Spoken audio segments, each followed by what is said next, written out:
$1 अरब का इजाफा ये काफ़ी है हमारी एक्सपोर्ट्स और हमारे मुल्क की ज़रूरियात को देखते हुए? जो हमने टारगेट्स रखे हैं वो तो इससे कहीं ज़्यादा हैं, ये वहाँ तक का सफ़र कैसे मुकम्मल होगा?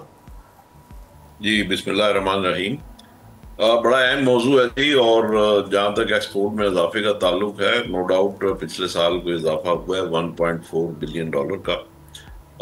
और ये कि इसमें आपने जैसे कि अभी कहा कि टेक्सटाइल सेक्टर में भी ग्रोथ है, फिर उसमें प्लास्टिक में ग्रोथ है। सबसे ज़्यादा जो ग्रोथ है 25% वो सीमेंट में ग्रोथ है। और टेक्सटाइल के सेक्टर में भी 15-16% की ग्रोथ है मुख्तलिफ सेक्टर्स में।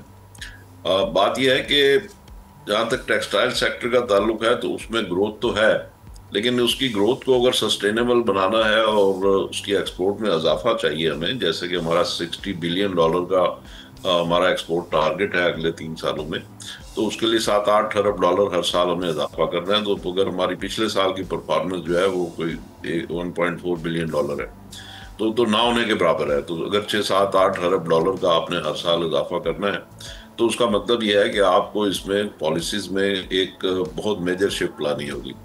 और मेजर शिफ्ट में ये एक बहुत बड़ा प्रॉब्लम है कि पाकिस्तान की जो कॉस्ट ऑफ डूइंग बिजनेस है वो बहुत ज़्यादा है, जिसमें बिजली की कीमत भी है और गैस की कीमत भी है। तो जब तक, और ये कि मार्कअप की कीमत भी है, मार्कअप अभी भी हमारा जो 11% है तो अभी भी वो खत्ते में सबसे ज़्यादा है। तो ये जब तक हम बिजली, गैस और मार्कअप को अगर हम सही नहीं करेंगे, खत्ते के मुताबिक कॉम्पिटिटिव नहीं करेंगे, उस वक्त तक हमारी एक्सपोर्ट्स में इजाफा यही है, $1-2 अरब अगर हो जाए तो हो जाए, ना हो तो ना हो। लेकिन इसके अलावा हमारे पास बहुत सारे सेक्टर्स हैं, जैसे अभी आपने जिक्र किया था IT का, फ्रूट एंड वेजिटेबल है, फिर हमारे पास राइस है, सीमेंट है, सरिया है, यानी आयरन एंड स्टील है। तो ये चीज़ें ऐसी हैं, मार्बल है, जिसमें हम खासा इजाफा कर सकते हैं और उसमें शायद बिजली की कीमत भी इतना ज़्यादा फैक्टर नहीं होती। तो इन चीज़ों के ऊपर हमें काम करने की ज़रूरत है, इसमें सिंक्रोनाइज करने की ज़रूरत है, इसमें ट्रेडर्स को सहूलत देने की ज़रूरत है, इसमें खेत में काम करने की ज़रूरत है, एग्रीकल्चर क्रॉप्स में काम करने की ज़रूरत है। फिर ये कि इंपोर्ट सब्स्टिट्यूशन एक बहुत अहम फैक्टर है अगर मुल्क की ओवरऑल इकॉनमी की अगर हम बात करें, तो हमें इसको भी ठीक करने की ज़रूरत है। तो ये सारी चीज़ें ऐसी हैं कि जिसमें गवर्नमेंट की हमें लार्ज स्केल एंगेजमेंट चाहिए।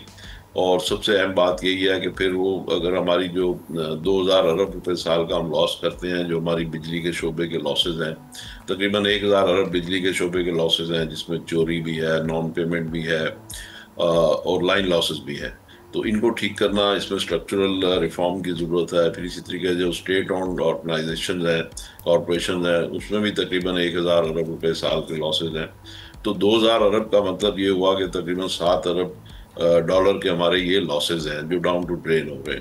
तो इनको अगर हम कंट्रोल कर लें तो उससे ये होगा कि आपकी कॉस्ट ऑफ डूइंग बिजनेस खासी आप कम कर सकते हैं, क्योंकि जितने भी लॉसेज हैं ज़ाहिर है कि ये फिर प्राइसेस में लोड किए जाते हैं, तो इनको इस तरीके से कम किया जा सकता है। तो बहरहाल there are so many factors, और इनको जब तक हम एड्रेस नहीं करेंगे उस वक्त तक हमारी cost of doing business. Subscribe करें और बेल दबाएं ताकि कोई खबर रह न जाए।